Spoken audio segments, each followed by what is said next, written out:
All right, good morning, everybody. My name is Caleb Powell, and I'm an environmental scientist for TDEC's Office of Sustainable Practices, and I'll be hosting the webinar for us today and for the webinar series for the rest of the week. Hopefully, if you are on here, that you are also signed up for our other webinars that are going to be happening same time each day for the rest of the week. If you aren't, we'll send the registration links in the chat towards the end of the webinar. So I just wanted to go over a couple housekeeping items. If you are having issues with your audio, then feel free to send me a chat. Also, everyone is muted upon entry to decrease the amount of background noise for our speakers. So if you do have a question or comment, or if there's any type of issue, feel free to send a chat.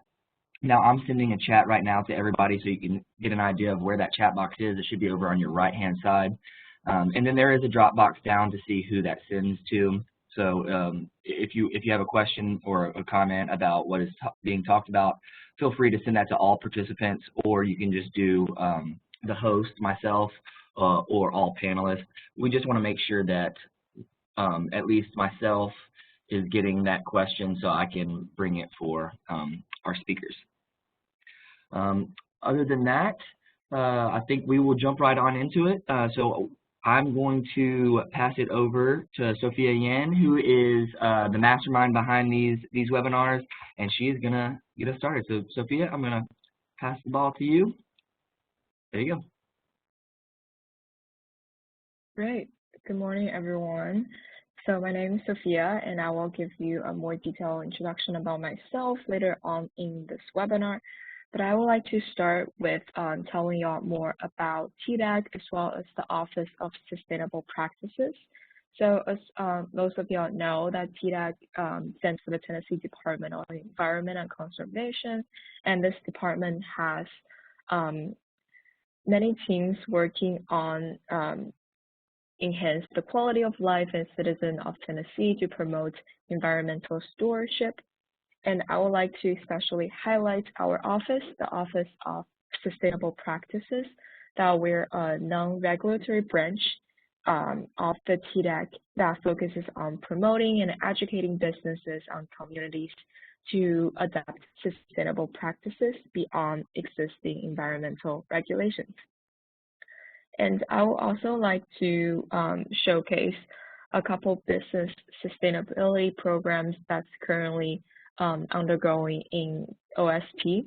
So we work with a variety of different industries in Tennessee, from the manufacturing industries providing programs such as the Green Star Partnership, Materials Management Solutions, to more functional-based programs like Get Food Smart to help reduce food waste and increase food diversion among different organizations. There's also the Sustainable Spirits program and Small Business Environmental Assistance Program. That program is currently pending, but I would like to highlight the program that we're currently here to attend, the Tennessee Sustainable Hospitality Program. It is a new program we launched last year, and as a part of the program, this is a webinar series presenting different areas of sustainable practices with industry experts to create a space for communication and mentorship. So without further ado, I would like to introduce us to our panelists for this session. So first of all, my name is Sophia Yan. I'm a current business sustainability intern in the office of OSP. So outside of office, I'm a student at Vanderbilt University studying economics and organizational behavior. So let's give it out to our panelists, Melissa, Julia, and Andrew, to introduce themselves and answer the two icebreaker questions I have. So what is your favorite city or county in Tennessee, and what do you think is an underrated tourist destination in Tennessee?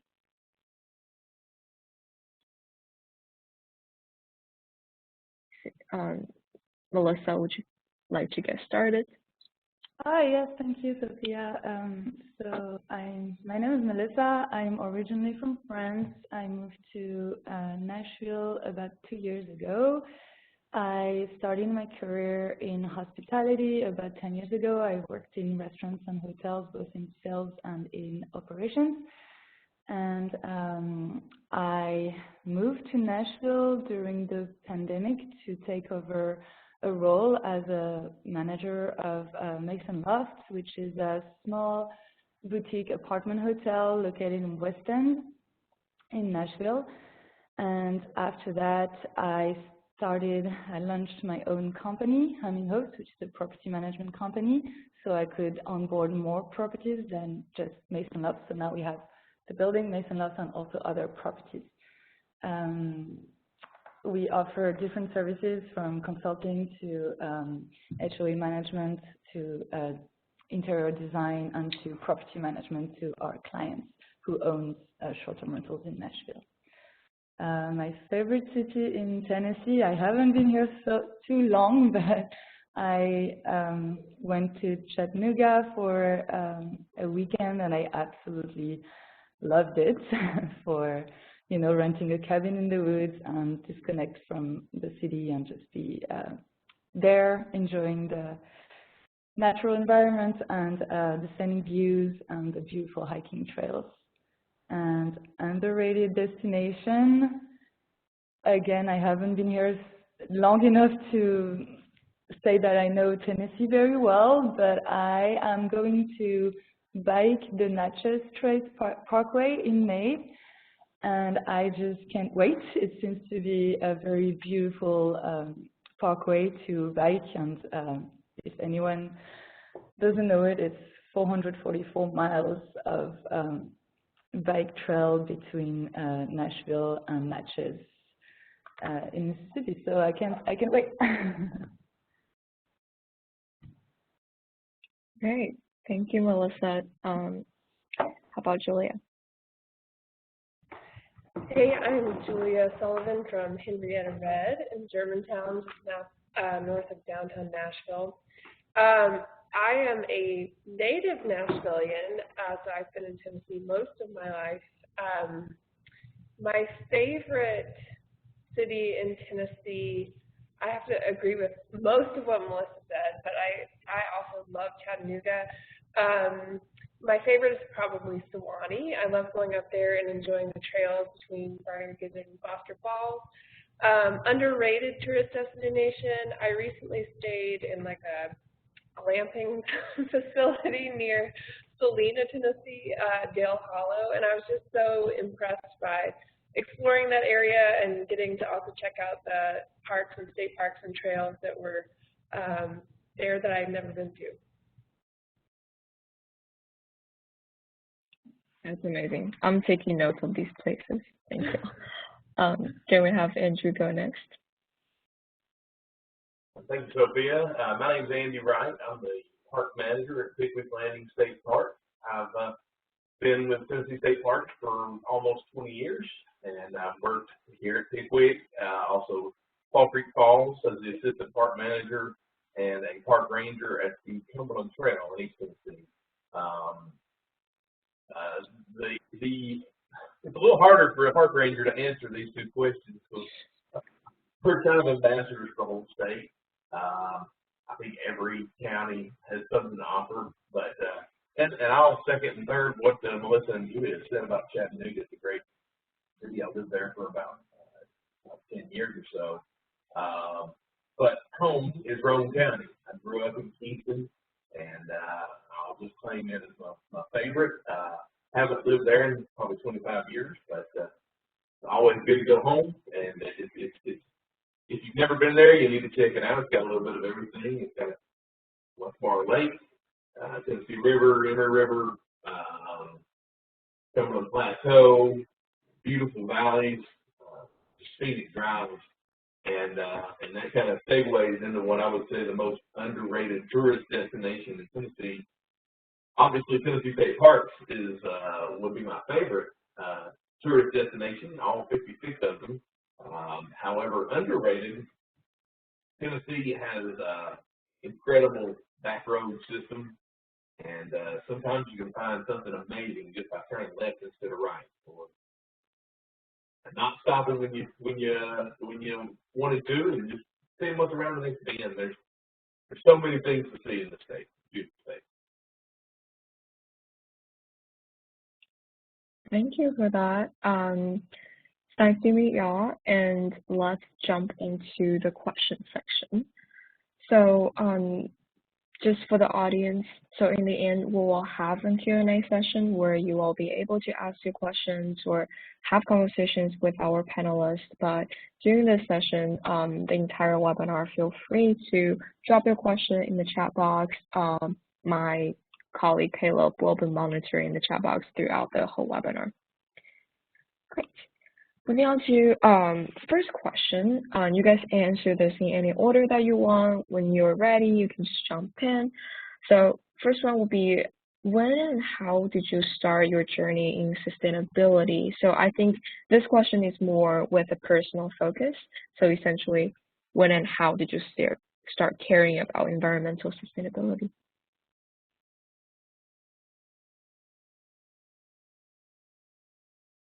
I can go first, Sophia. Interestingly, my birthday was last Friday. It was on Earth Day, and so as a kid, I was very impressionable and kind of embraced an interest in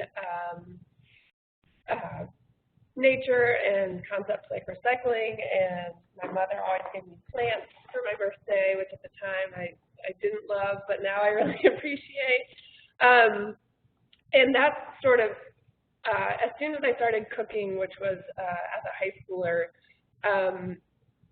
learning the difference between the quality of seasonal local produce versus, things that you can buy in your typical grocery store, and the differences it made with flavor and just, I think especially here in the South, we can really appreciate just like a sliced tomato with salt and pepper, and kind of digging into that, those concepts that were directed by flavor, but then ultimately you learn about things like sustaining your local economy,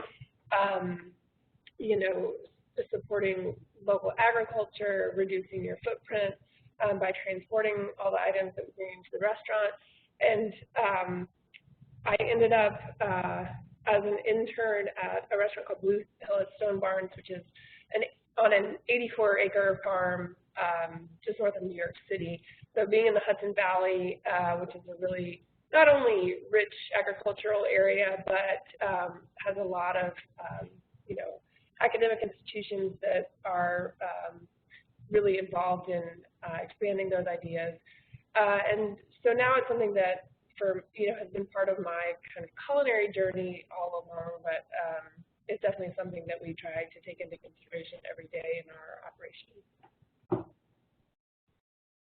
Oh, that's amazing. I feel like being born on Earth Day is almost, it feels very destiny in a way that you fell into a career with a very focus on sustainability. So very cool.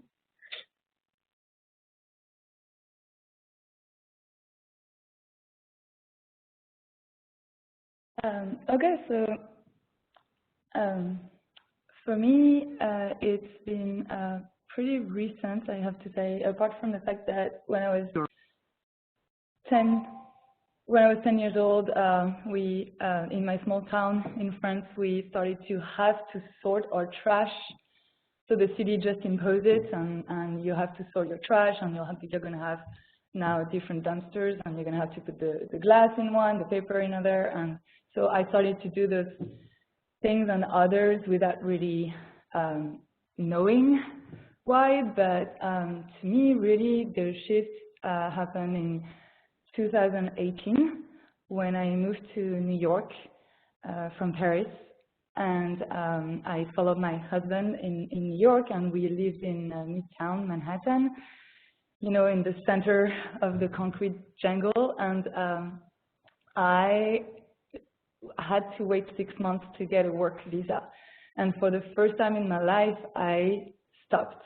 I stopped having daily activities. I stopped going to work every day, and I just had time to spend doing nothing. And I started to read and think and do more research and observe more the world around me, and I realized pretty suddenly, pretty brutally, it was pretty brutal. I just realized that it didn't make any sense, and the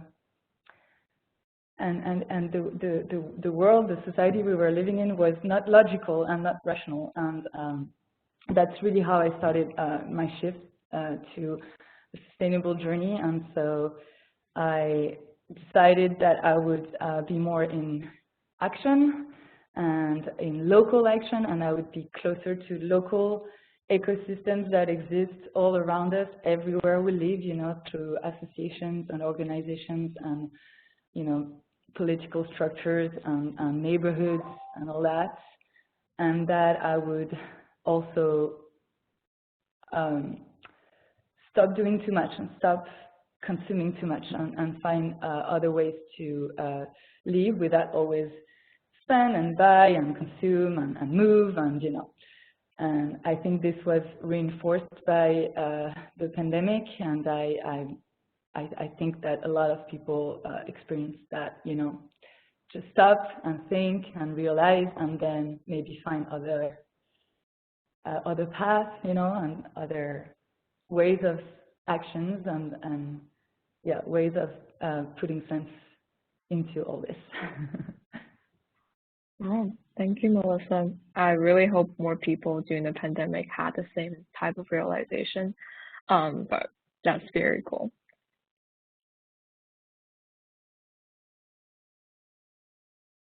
I don't think it had the sustainability label, but the way I was raised, it would be how I was brought along the journey. I'm the youngest of 5 in a family where the parents started late. I was born in the late 70s, but my parents were both born before World War II. They had a different mindset and approach to the world than a lot of younger generations. From there, we raised a lot of food on the property. We wouldn't call it a farm per se, but this was a few acres, and we raised a lot of our food and canned it and ate leftovers till they were gone, and scraps went in the compost pile. And Mom made a lot of our clothes, and thankfully she could make everything, but we did have to wear hand-me-downs in the cases where something from the store. Dad saved scrap lumber and spare parts, and figured out places to use them around the house or in vehicles, that sort of thing.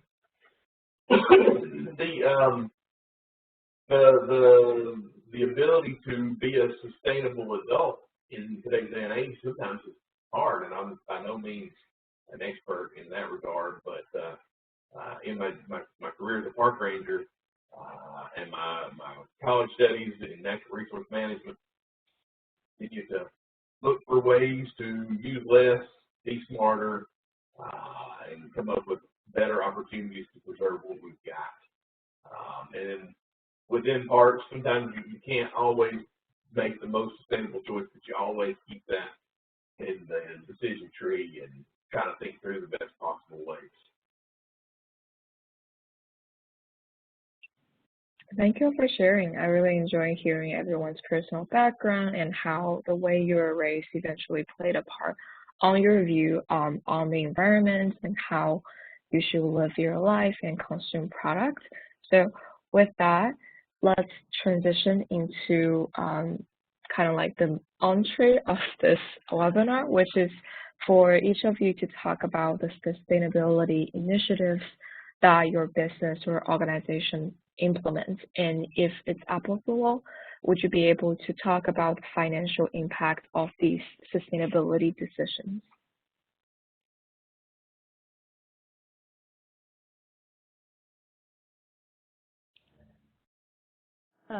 I can go first. So at Mason Loft, we also manage the HOA, so it gives us more opportunities to implement sustainable initiatives. But so when I took over this building a year and a half ago, it didn't have any recycling. Recycling was not done at all, and I realized that it is still the case in a lot of businesses in Nashville, and recycling is probably the hardest part of waste reduction when you start digging into how to reduce waste and divert from landfill. But we implemented a recycling initiative with by sorting out the trash of our guests, basically. So we tell the guests that we recycle, what they can recycle, what they cannot, but then at the end we need to sort it again one last time before it goes into the recycling dumpster to keep the dumpster clean. So that requires a lot of effort, but we are super proud and happy to do it. We also started a donation program, so all our guests who are staying with us in an apartment, when they leave, if they have anything they want to donate, either dry food or clothes, they can actually leave it on the kitchen counter, and it's part of our communication to them, and then we would donate to the proper organization. We also buy every amenities that we provide in bulk and plastic free. So every provider we work with, or every time we source something, we need it to be plastic free and in a refillable container. And also we try to incentive and to offer clean transportation to our guests. So if they want to do if they either want to leave their car or if they don't have a car, we offer a promo code with Earth Rides, which is a carpooling company that only drives electric cars.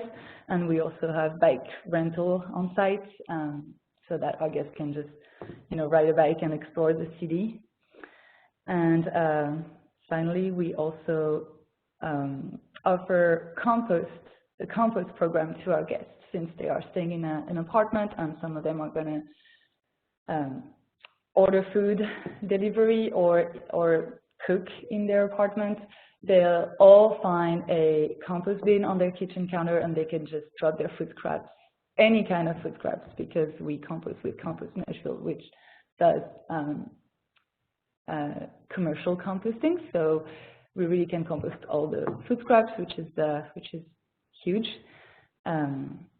Lastly, we also provide reusable K-cups and freshly ground coffee with our local partner, Three Brothers, who ground coffee for us and bring it in big plastic bin that we can then bring back, so they can refill and send back to us.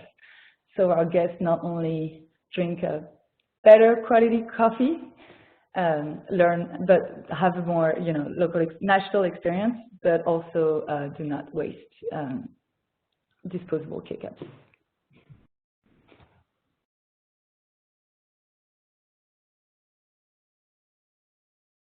Great. Melissa, would you like to touch on the financial aspect of these initiatives, or yes, that'd be great. Okay, yeah, sure. Yeah, so with those initiatives, we could save a little bit of money. So it's also sometimes cost effective to go greener. So that's the good news.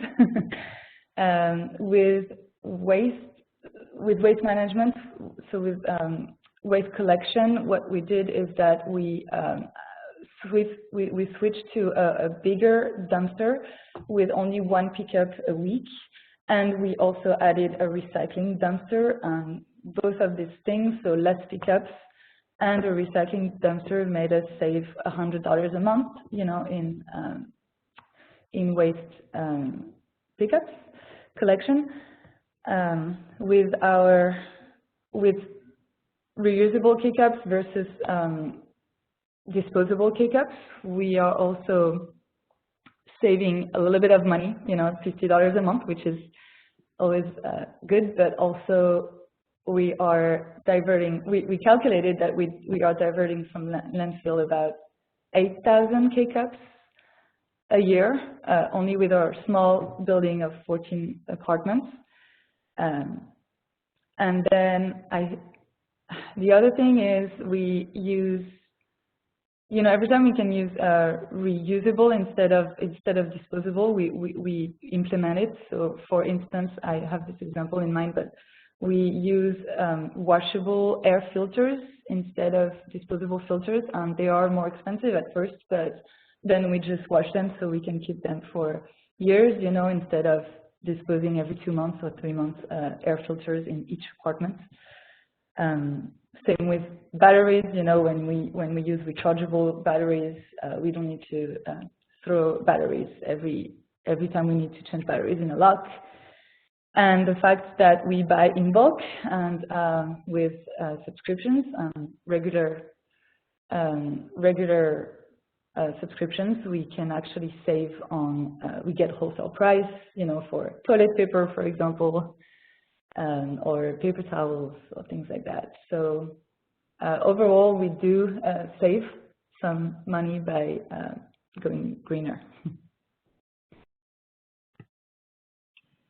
Thank you for sharing. I think that's helpful to clarify because people sometimes think of green initiatives as for external communication that does end up costing the business more. And, with the saving benefits of sustainability initiative, it's like, if it's better for your business, better for the environment, so why not? Great. Once again, for all participants, feel free to type your questions in the chat box, or if you want to bring them in the end of the conversation, whichever way works for you. And for now, can we hand it to either Julia or Andrew? Sure, I can jump in next. I think being in a relatively urban setting for a restaurant can sometimes be difficult. We have up to 300 guests in an evening coming through, and it is human consumption, so there are a lot of places where we create waste just by nature of what we do. So we do our best to control the things we can, and sometimes it costs money and sometimes it saves. I think the biggest thing for us is diverting food waste. Like Melissa said, recycling is a tough thing to control, and it's not something that is provided in our mixed use development, and it's not something that we have a lot of additional space for. So we take it ourselves when we can, and we don't always, and I will admit that. So another way that we really try to divert as much waste as possible is by composting, again, with Compost Nashville. We've been using them for the last 5 years. And, we do have a fair amount of waste. It's not necessarily what you would think. We do, of course, remove some from tables, but I really try to emphasize with our servers that if there's a dish that you see repeatedly coming back with not enough, with food left on the plate, let's have a conversation about it, because it might mean that it's just not hitting the way we want it to hit. It might mean that our portion size is too big. It might be that we're selling them too many plates in the first place. So we try to make those discussions part of our server training. But the other things that go into our compost are just, trim from processing. And so it's sort of a two-part thing, processing all the product that's coming in, which we do buy a lot of what we bring in from the local area through Nashville Grown. If you're not familiar with Nashville Grown, it is a essentially local distributor that aggregates product online from about 30 different farms. And so if I'm a chef, I can go online twice a week and see what all the farmers are listing and say, I'm going to buy 5 pounds of radishes from Rocky Glade, and I'm going to get 10 pounds of kale from Caney Fork. And then Nashville Grown does all of the pickup and delivery, which for us is huge in terms of saving time and energy because it's very difficult for us to get to one farmer's market. Also, a lot of the farms that we love are selling at different locations all around Nashville, so sometimes downtown, sometimes Richland, sometimes Franklin. Franklin has a really wonderful farmer's market, but it's on Saturday mornings. We do brunch. And so it's just not realistic necessarily for us to make those trips every week. And so Nashville Grown has been a huge part of our being able to be farm to table consistently since we opened. They also do forage products and sustainably raised meats. So I'm kind of getting off the compost topic. I'll come back to purchasing, but you know, just from processing whole farm vegetables that comes in the back door versus like some corporate restaurants are getting in, you know, bags of already cleaned and sliced radishes. So they don't have radish tops to deal with. They don't have muddy roots and things that they have to discard. And so we trimmings that we can't use obviously go into compost, but there's so much also in our food production that we can use. And so we're always trying to kind of squeeze the last drop out of it, whether it's you know, making stocks out of vegetable trim. I love to use fish as an example. We're a seafood restaurant, and you can talk a lot about sustainability or not sustainability in the seafood business, but you know, if you take the example of a fish, once we cut off the meat to make fillets, we have a skeleton and a head that's left. So we make fish fumet, which is fish stock, out of the bones. We've been taking the heads of the grouper, which are, you know, larger than my head. We brine those and then smoke them, pick the meat, and we've been putting them in empanadas.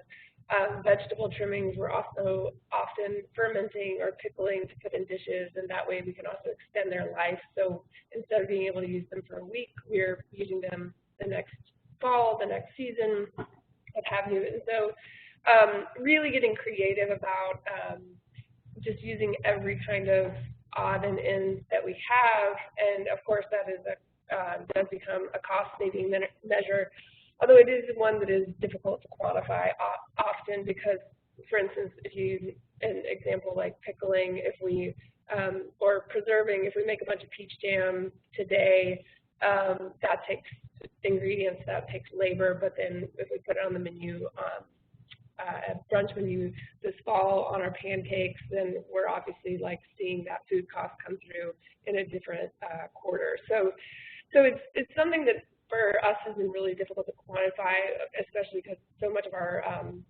product is derived from market prices. But so getting back to composting specifically, we're taking whatever we can't use, even if we've gotten 1, 2, 3 uses out of it. It's, you know, we've made stock out of every bone, every vegetable, it goes into there. The third, like, huge part of what goes into our compost is oyster shells. And in a lot of coastal communities, they take the oyster shells and they put them back in the water through shell recycling programs.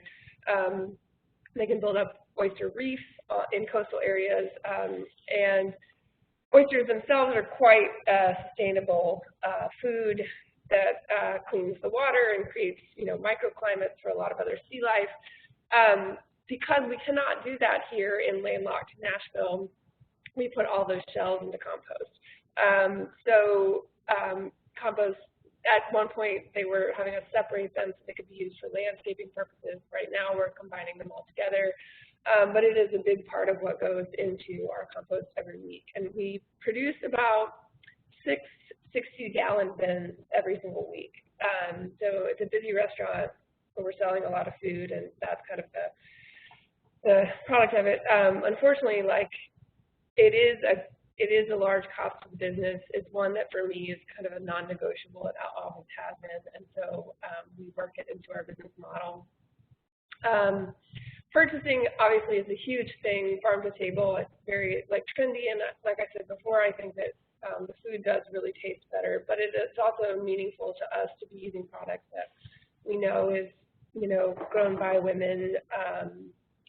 In the area, we have, I think, some of the best beef in the country comes from College Station, Tennessee, Leanne at Bear Creek Farm. And so for us, those relationships and knowing where that food comes from, and also knowing it's some of the best quality food that we can get is really important. So I think there's, besides just cost benefits, I think there's a lot of sort of other benefits that come from focusing on these types of things. And then I think a big one for us too is over time, breaking consumer habits, things like plastic straws. When we opened, we had straws, and then, especially being a restaurant that sells seafood and cares about the oceans, it just seemed absurd to be using products like that. And so we have phased them out over time. But it is one of those things, again, that goes into your staff training. You have to kind of explain to them, to explain to the guests why we can't provide a certain product, or why we don't use plastic to-go boxes, or that kind of thing. And so I think knowing how to set those expectations in a way that's often still hospitable is kind of part of the deal. Thank you. I think two follow-up questions I have. First one is, when you talk about finding your food sources locally, so besides Nashville grown, are there any other ways that the restaurant established here at Red, established those local partnerships? Yeah, absolutely. Nashville grown is a big part of it, but we're lucky to be in Germantown, so we are right next to the downtown farmers market, and so in the summer especially, we do make trips to the National Farmers Market, usually 2 to 3 times a week, and so we do make a lot of those relationships just by going to the market ourselves. It's something we wish we could do more. And then, of course, we do what we can we have individual relationships with some farmers who do some growing for us. So they'll come in at the beginning of the spring season and say, okay, what are you guys interested in? Which I think is a really important part of the culinary conversation. If you, before moving back to Nashville, I lived in New York for 8 years, and, I worked at Blue Hill Stone Barns, but we also shopped at, when I worked in the city, we were at the Union Square Green Market, several times a week. And if you looked at the kinds of vegetables they were selling in New York in 2013, when I moved back here, and what they were selling at the National Farmers Market, there was a really big gap in diversity of products. So, here in Nashville, I think we'll see primarily crookneck squash and gold bar squash, where up there, there was, Korean vendors who would have all sorts of different Asian varieties of squashes, and, avocado squash, and all kinds of interesting stuff. And I think that chefs and chef-driven restaurants really drive the conversation with the farmers. It's like, this is what we want to see. We know we want this variety of pepper. We want to be pickling this kind of chili, and we saw this green, in a seed catalog, and we really want to get our hands on that. And then the more the consumers get a taste for it, there becomes a demand for these other things. So something like shishito peppers, I don't think it was that common in American restaurants more than 10 years ago, but now it's sold in Trader Joe's. And so I think we can create that kind of demand by having those conversations directly with local farmers. And then a little bit, I also I have 4 12-foot raised beds at my house in East Nashville, which is not a lot for a restaurant, but it does allow us to bring in some of our own garnishes and flowers and cherry tomatoes and things that we can produce in higher volume, just to have a little bit of something that we're trying to do ourselves.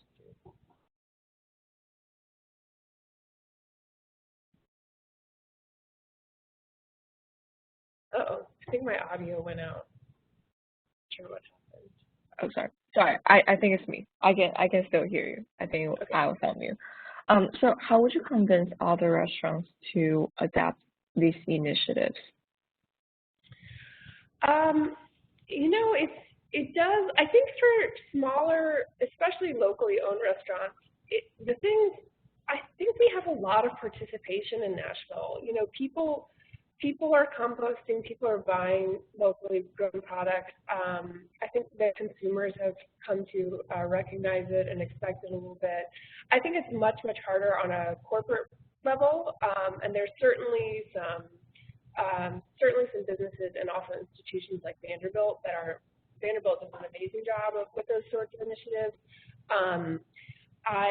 But I think it's like composting is for us, I think it's a choice. And I know that on a corporate level, a lot of times they're dictating exactly what they can bring in and out and put on their menu, and it's much harder for the chefs to make those decisions independently. So I think a lot of it is by empowering your people with the knowledge and the decision-making power and the buying power. But it's, it's like anything else. I think it just takes time. But I think, when you look at institutions like Vanderbilt, who are taking those steps, using those businesses kind of as models for larger corporations and institutions, I think it's a great first step. I see. Thank you. Great. We'll save more questions for the Q&A sessions in the end. Thank you, Julia, for sharing. Now let's move on to Andrew. Okay, so the most successful initiative in sustainability here at Pacific Landing State Park is our composting program. Melissa is doing both involved in composting, so it seems to be a little bit of a theme. However, when Tennessee State Parks opened our restaurant at 60, they based the model around a buffet-style restaurant, which anyone's ever been to a buffet or has worked in one knows there's a lot of waste associated with that. So as we were approaching time for renovation, we went ahead and developed a composting program to divert that waste. And during the renovation, there was a transition to a menu-style restaurant. And obviously that saved a lot of food scraps from being business compost, but we already had our infrastructure in place, and we started taking in a lot less at that point.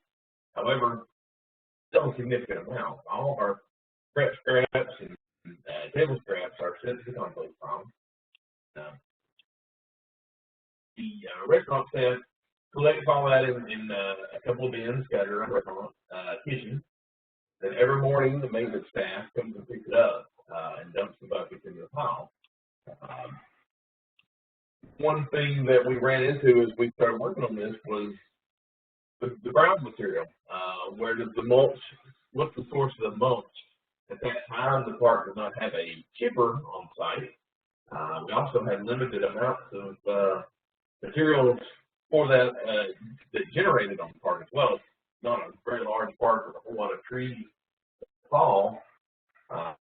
So initially, we were buying most of our mulch, which is kind of counterproductive.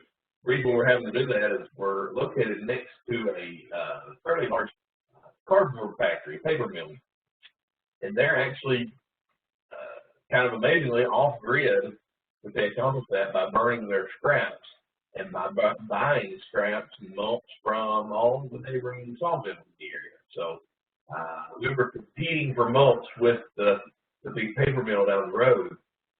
So we started trying to seek out other sources of mulch.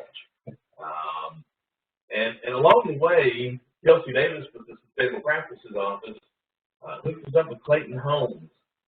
They were looking for ways to divert gypsum board, sheetrock material, away from the landfill. After consulting solid waste, we decided we could take 50 to 100 pounds of material from them a month. And as most of you probably know, gypsum is not exclusively compostable, but it creates a better end product. It adds a mineral resource to the compost. So we started accepting that, and after that program got going fairly well, we had a conversation with them, and it turns out they have plenty of construction waste that is compostable. So now we have a program where twice a month we go pick up bins of sawdust and sections of scrap lumber material that they cannot use anymore. They've already gone through all the potential uses for it, and they've put it in the scrap pile.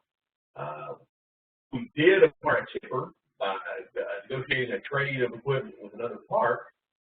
We sent them a buggy that they could use to transport employees around the park, and he got their chipper, And so we actually, when we go to Clayton Homes, they have saved out pieces of material that are big enough to fit in our chipper that we spit back out, and we collect that and chip it all up, and we also chip all up any tree materials here on the park, and have basically eliminated the need to buy mulch. We still have to buy a little bit every now and then, but that has satisfied the needs of for the mulch. And then the gypsum program has been good too. Like I said, it adds that mineral component to our compost that we're making. And then the last thing that we did to add to that was this year at Christmas, we reached out to Walmart and Tractor Supply and started the tree recycling program. Every year those retail stores have trees that do not sell, and we ended up getting several trees from both of those stores here in town. We also set up a drop-off location for trees. All told, this first year we chipped about 40 Christmas trees for our compost pile. So with the compost, we're fortunate enough to be able to do the compost completely here on site. The question comes up is, what do you do with the end product? The soil here at Pickwick and South Central Hardin County is very poor soil, very gravelly, and it's not the best soil for growing grass out in the lawn areas of the park. And we actually have some areas that have kind of become scabby from overuse, where they're shaded. They're just not in a good place to grow grass. So we have actually started mixing the compost with some dispersing in those areas, reseeding, and it's kind of a reclamation project, so to speak. And that's how we're dispersing the compost out in the park. One of the sites was actually where a bathhouse that was not in use anymore was demolished, and a concrete pad had been there for 45 or 50 years, and now you can go by, and that site is one of the greenest grassy spots in the park, and you'd never know there was a building there, thanks to this. And I'm fortunate to have a maintenance staff that's willing to try just about anything, so they've been on board for this project all along. They've been very helpful. They've had a lot of good ideas related to it, especially for the reuse on the back end. As far as financial savings, well, it's less financial as we're diverting a lot of material from the landfill. Here at the restaurant, Clayton Homes is no longer sending that material to the landfill. But we have, obviously, from the transition from a buffet to a menu, seen a lot of cost savings there, and that will continue to improve as time goes by. As we fine-tune that, we're about 2 years into that process now, and management in the restaurant has changed a couple times in that time frame too. So it continues to get better. The kitchen management is improving their processes, and just like Julia was saying, making less waste in the beginning, and then also watching the plates as they come in to determine if we're sending too much food out on the plate, or if it's an item that's maybe not meeting the quality standards that we're hoping for. We can adjust the recipes and figure out what we can do better. Yeah, thank you for sharing. I think it's super interesting how the state park is able to create an on-site composting process that takes the waste from the park, restaurant, and local partners and create a circular process that just goes towards the zero waste initiative. And thank you for shouting out to our solid waste department at TDEC for the support. I have one follow-up question, that is, do you have an idea of how much waste is being diverted overall from both the park and the local partners? We do weigh the material coming out of the restaurant. The last few months, there's been some staffing changes at the dishwasher station, and that's usually who handles the weighing. So we've not weighed the last few months, but it can be in excess of 1,000 pounds a month coming out. And of course, that includes napkins, that includes, you know, any table scraps and prep scraps as well. So it's generally around 1,000 pounds a month. And then what comes from Clayton Homes would be, like I say, 50 to 100 pounds of gypsum is mixed in. And we've never weighed the scrap lumber or sawdust, but generally speaking, the sawdust is 4 by 4 by 4 cubical bins. And we usually get 1 or 2 of them each trip, which is twice a month. And then we fill the rest of a 14-foot dump truck bed with scrap lumber that we bring back to chip. So I would say twice a month, you're probably approaching 1,000 pounds a month of scrap materials coming from the Wow, that's a lot of waste. That's great. So thank you guys for walking us through your initiatives at your organization. Next up, before we move into the Q&A session, I have one question about communications, which some of y'all did mention. So how do you communicate your sustainability missions and initiatives with your employees, customers, and other relevant stakeholders?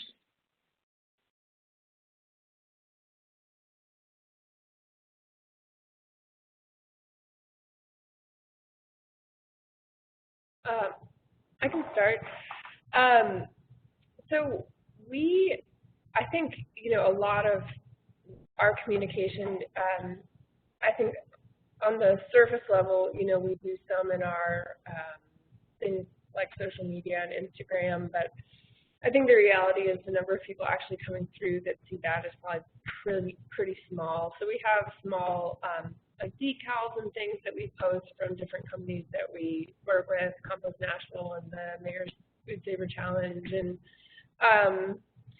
things like that. But I think for us, it comes a lot through server training, so making sure that when we're using farm-raised products, locally grown products, or, you know, taking certain sustainability initiatives like compost, or, you know, fun facts about oysters and the seafood that we purchase. A lot of that is communicated through them, either from the guests asking questions and us making sure that they're informed to talk about those, or just as part of their sales pitch.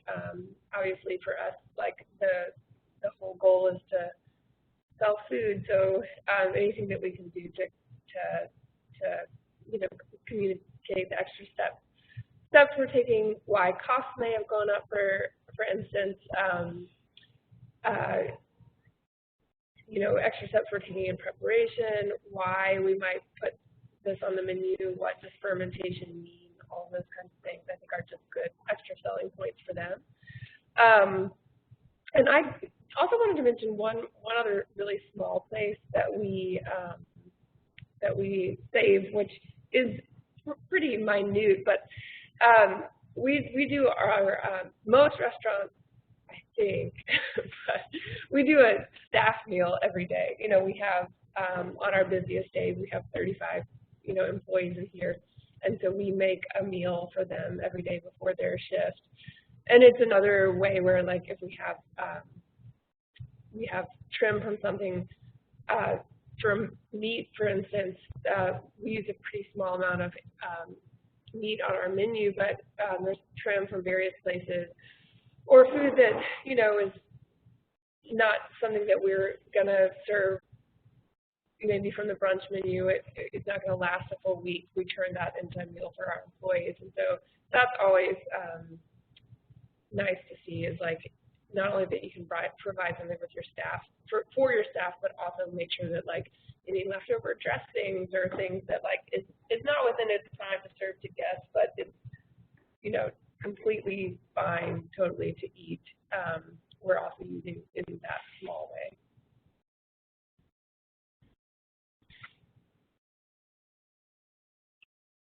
Great, thank you.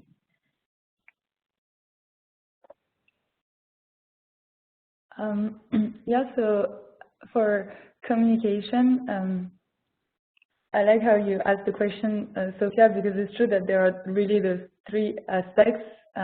Communicate with the people who work with you, people from your team, communicate to your audience, so to your guests, your clients, and also communicate to your owners, shareholders, people who actually allow you to do your business and to work. And those three aspects are very different, in my opinion. You use different tools and different approaches. So for us, when we need to increase the budget of an HOA because we want to do compost, we want to have a compost service, for example, we have to convince why it's important for them. Why would they spend the extra money? And for me, I really focus on the brand and the differentiation. So what I really want them to understand is that the fact that we have good results and that we have good occupancy and good average rates is also because of this focus on sustainability. It is part of our brand. It makes sense to us, and it makes sense to a lot of guests. So the pitch here would be more, you're going to spend a little bit more, but you will get more bookings, you will get more money, and that's one thing.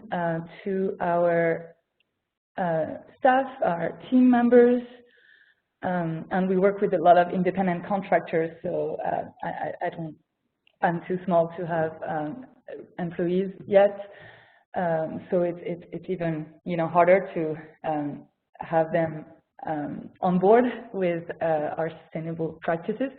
But it is interesting to see that by explaining to the people who work with you, for you, why you're doing it, it actually motivates them to be part of something. They understand why, and they, some of them, maybe not all of them, but sometimes it makes them, have more sense to put more sense into why we're doing things this way. And if we can implement, if we can generate that in someone, it's something that I really love. Also, when you have this type of business, especially, I'm thinking for a local restaurant like Julia, you probably also attract more of the people who wanna be part of the journey because they already have a sensibility to it, and that's also a good thing to have, to see that yes, it is shared. It's not just you, And also for the guests, so I think for us it's the biggest part and the biggest focus, and where we can actually have more impact, because we have guests coming from all over the US, mostly the US, but also Canada or the UK, but mostly all over the US. It is super cool to interact with them. So we actually meet our guests at check-in, exactly like in a hotel. You would go to the reception and do a real check-in and talk to someone. And it is a great opportunity to go through some check-in points that actually explain and show guests what we do and explain what we do, whether it is, okay, so you can recycle, and this can be recycled, this cannot, you can rent a bike, we have bike rental, or if you have any question about composting, don't hesitate to ask us, we can help you, or things like that, because they stay 2 to 90 nights with us. So we have this time to interact, and we have this time to spend with them. We can talk about local partners. We can tell them. We can actually advise them on where to go for lunch, where to go for grocery shopping. That would also be more sustainable to shop at produce place than to shop at a big grocery store using our produce bags, so they don't have to use plastic bags things like that is super interesting to implement. And so then inside the apartment itself, we have some communication too. You know, either it's a magnet on a fridge that shows, you know, what they can compost, how to book a ride with Earth Rides, things like that, is also a part of the communication. And then lastly, of course, social media. And I would say that the most what I really love seeing is the reviews of the guests that say, actually, you know, I love the fact that I could compost, or I love the fact that I could ride a bike and explore the city by bike, or, you know, these things are super. It's also part of our communication, because it's communication from a guest to a guest. You know, hey, if you like that, you'll find that at Mason Loft. So it also helps a lot. Great. Thank you for touching on all the aspects of communication. Now let's hand it to Andrew before we move into the Q&A session. So I will say that sometimes this is an area that I don't toot our own horn enough, so to speak. I'm very into doing the right thing, whether it gets recognized or not, and this is very much the right thing to do. However, we do our best to talk about our composting program and some of our other sustainable initiatives in our programming. And if a guest asks at the front desk of the hotel, you know, that staff is equipped to talk about these programs. And the park staff does really well internally. We have staff meetings on a regular basis, and I'm always willing to hear a new idea. Something I forgot to mention a minute ago was one other source of material for our compost is our shredded paper. After we're done with the paper, with records management destruction at the specific time, or just a piece of paper that has already served its purpose, we got it through the shredder, and that all winds up in the compost pile too. We were not capitalizing on that until I brought it up in the staff meeting about a year ago, and since then we've diverted that additionally from the landfill too. So that's been a positive thing. And though we don't always sing our praises enough sometimes, this program has received at least 3 awards. The Park Managers Conference for Tennessee State Parks this past year, we were recognized for excellence in sustainability. And that award, when I got back to the park staff, I presented it to the maintenance staff. They have their hands in the pile, literally, daily.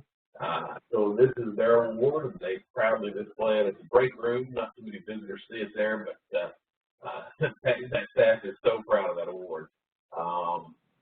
The restaurant was recognized a couple years ago by the EPA for the Food Recovery Challenge, for the conversion from the buffet and the composting diversion and several other aspects of what the restaurant has had going on, and that's been positive.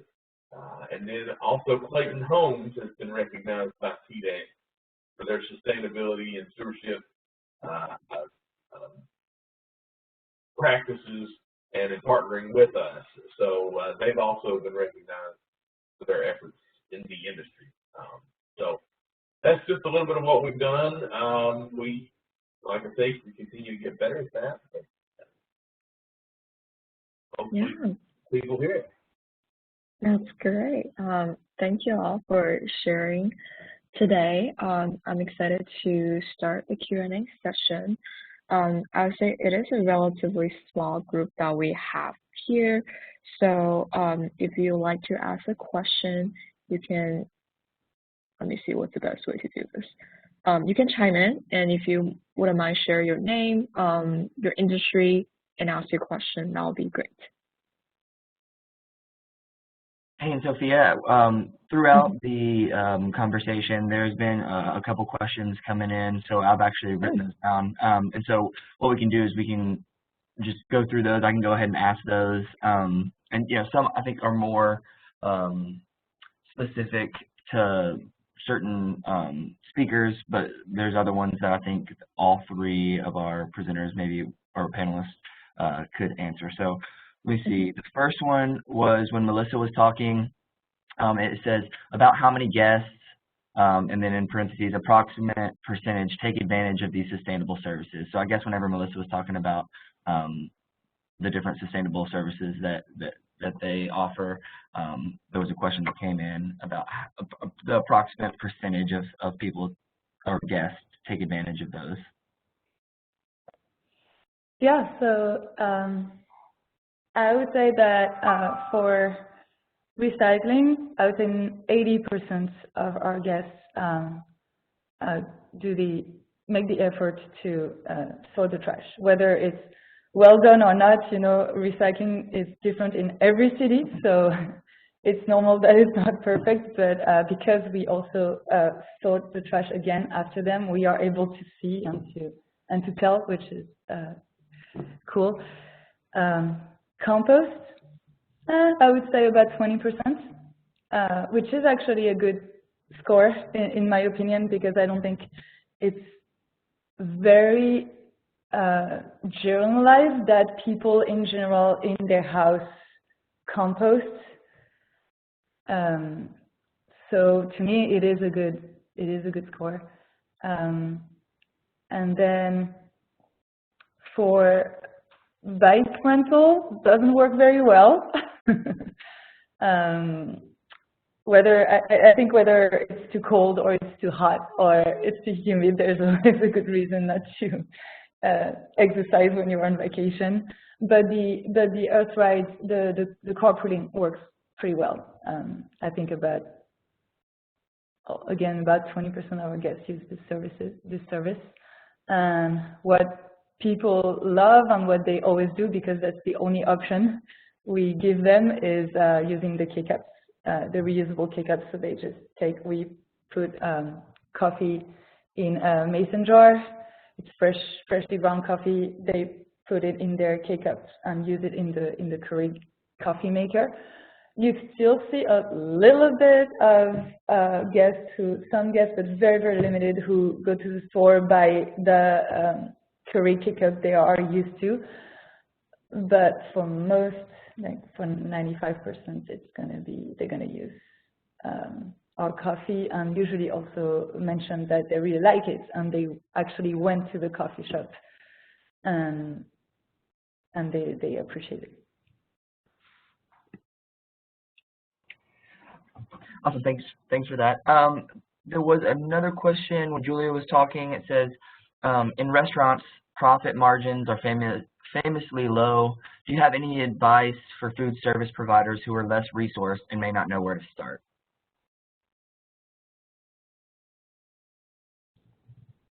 Yeah, I think, it's a challenging time for that, because we're seeing costs go up all over the place, from our, food that we buy to, the cost of the composting went up as well. I think that there are, ways to get started. I guess it's tough because it varies so much from community to community.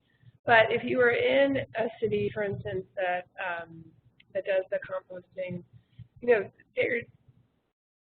we do a lot of demos for local businesses to show, for instance, how easy it is, that you don't have to have special bins or containers. You can just take, third pans and put one at every station, and have a central place that's going for pickup or transport. Or I think if you don't live in a place, for instance, where there's a centralized farmers market, trying to do some of the legwork to, like I said, make those relationships where you can say, hey, we know that we buy typically 100 pounds of tomatoes during a week during peak tomato season. If we can commit to doing that with you now, can you grow these varietals for us? That obviously does take some legwork and some time to invest in those personal relationships. But I think it's worth it in the long run to know that you have that great produce coming in. I'm trying to think of other examples. If there's something specific you want to ask about, please chime in. Trying to think what else would be helpful. You know, I guess we are lucky to be in Nashville where we have a lot of this coming through local providers already, so it probably would take a little more creativity even just outside of Davidson County. But I think what we find too is that once you do start getting the things set up, even though it typically takes more time and resources on the front end, typically it will pay off in the long run. And in terms of profit margins, you know, one thing that's been tough for me post-COVID is I never wanted our restaurant to be, you know, so expensive that if you were a local, you couldn't come in here on a fairly regular basis. And I think that you do have to sort of come to terms that you do have to charge for what you are selling in a way that's sustainable also for your business model and for your employees to be able to, you know, pay the wages that are going to be competitive, but also provide a living wage in your market. And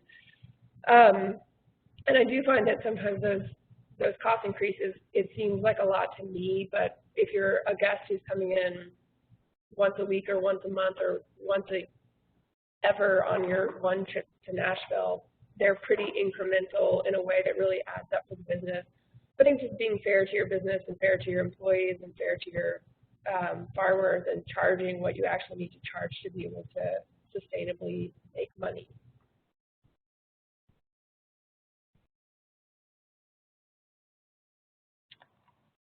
There was also another one that said, do you have to-go containers? Sorry about that. So we didn't really before the pandemic, and then when we got into doing takeout and delivery at such high volume while we were closed or partially closed, we had to get really creative about sourcing different things, and we did intentionally source things made from recycled materials, compostable materials, et cetera. And, you know, there's some discussion about whether or not buying all compostables, it matters if you're just sending it to the landfill anyway. But I did say in another panel that I did that, like, at some point, the responsibility has to transfer onto the guest. You know, we can only do so much. If I make the choice to spend the extra money to buy the compostables, and that is, you know, written on the product and my servers know it and can communicate that information, that at some point you do have to pass that responsibility on to the guest and hope that they will go home and actually compost the product too. Which again, in Nashville, we have people who have residential pickup, so that's very helpful. But I still think if you're going to offer a to-go box, doing something that is compostable instead of something that's plastic, even if it is ultimately going to the landfill, is still a better choice. I will say that because of supply chain issues, it's getting harder and harder to get the products that we want consistently. So we do try to really minimize it. And to go back to the food waste conversation, my goal is to have every plate come back clear so that I'm not putting trim in the trash and so that no one has to ask for a to-go box. But there is an instance where, like, if a guest orders too much, like, do you really want to have them throw it away, you know?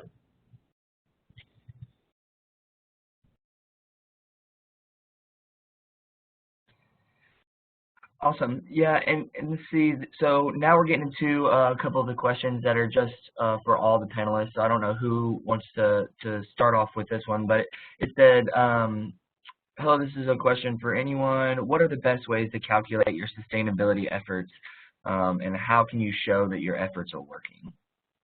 So I know each of you probably have a different way to check and see, you know, if your efforts are working. So I don't know if Andrew, if you want to start off, since we just heard from Julia and Melissa, and just sort of talk about how you're able to show that your efforts are working, or how do you calculate, you know, how sustainable you guys are? Well, like I said, we do measure the food waste coming out of the restaurant daily. It's weighed. We have not ever weighed the materials coming from Clayton Homes yet, but we do track, what comes on each truck. So we can just kind of, from the easy perspective, just say, well, this much pounds of food and 2 dump truck loads a month from Clayton Homes, so many bags of shredded paper a month, that sort of thing. The best way to track the success of it for me, though, is to go look at the sites that we've used the compost out of the park.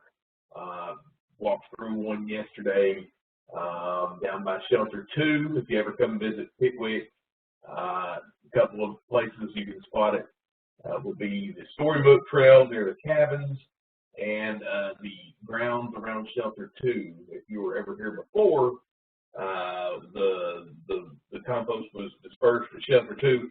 That area was virtually grass-free, just bare rock with a little bit of soil in between the gravel.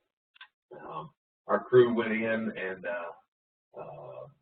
laid, like I say, they mixed it with fill dirt so that it was not all compost, but they dispersed it in a thin sheet and seeded it, and now it looks great. It's a good-looking place, and we can continue to recover our grounds with this technique. And even areas where we have grass and it's not just a scabby area, we should be able to disperse a little bit of this organic material to improve the soil conditions throughout the park.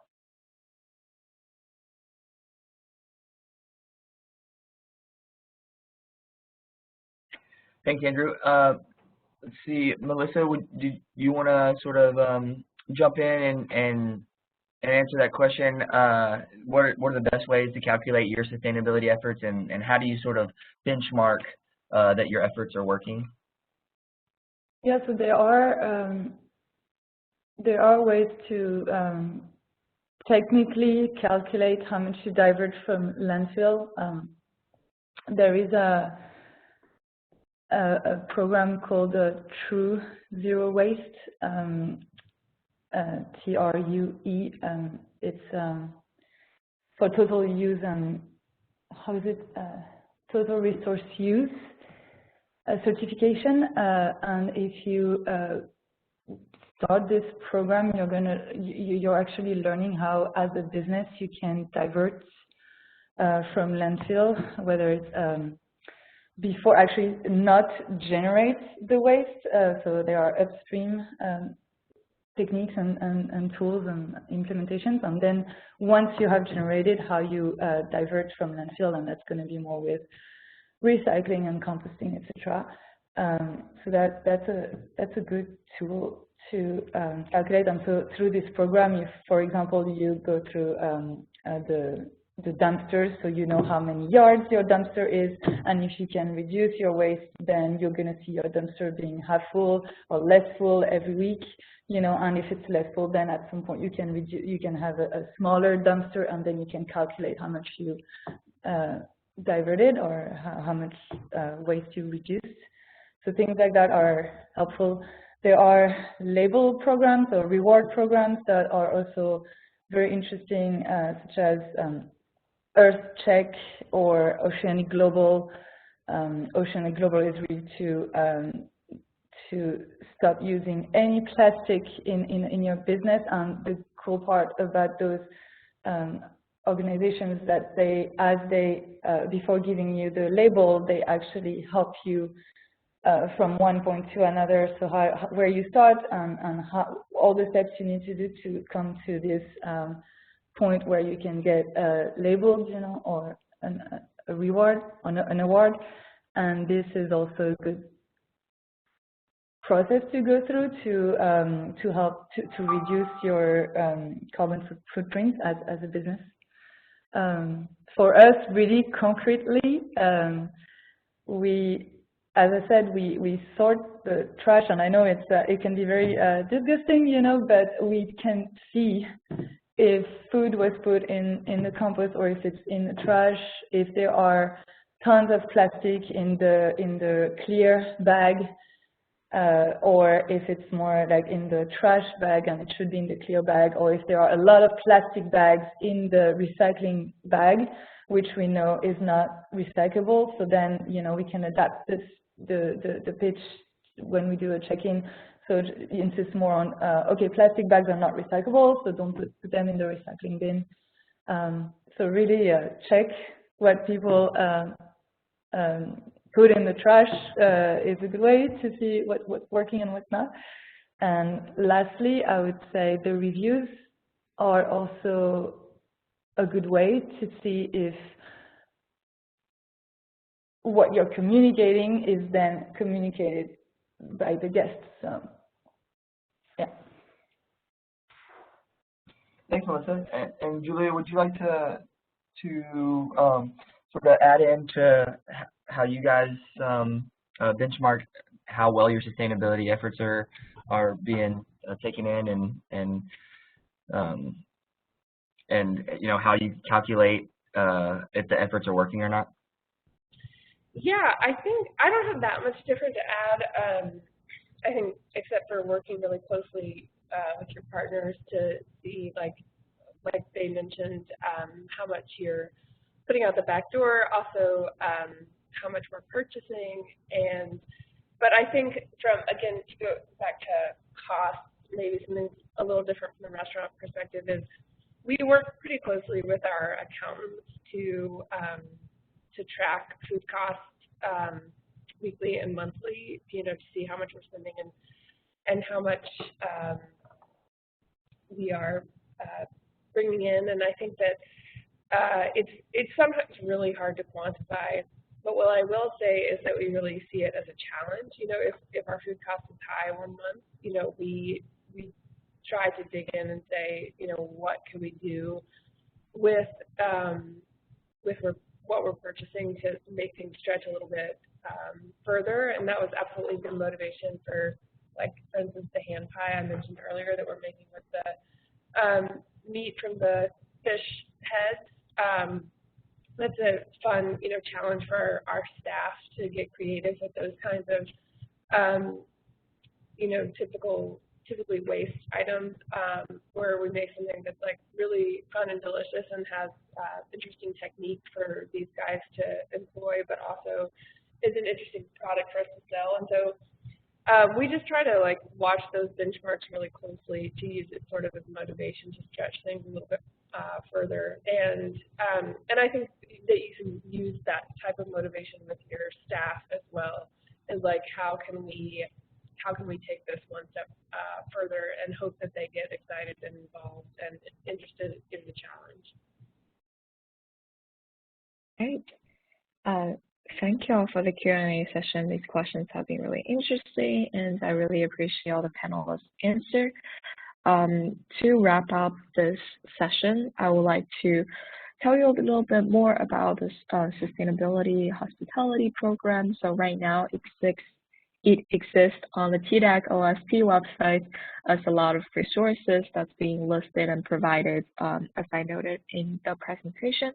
So in the chat box, you should be able to see a link to our OSP website, a website link to our sustainable hospitality website as well. And later on, this session, alongside with the other 3 sessions, is recorded and will be shared with our audience.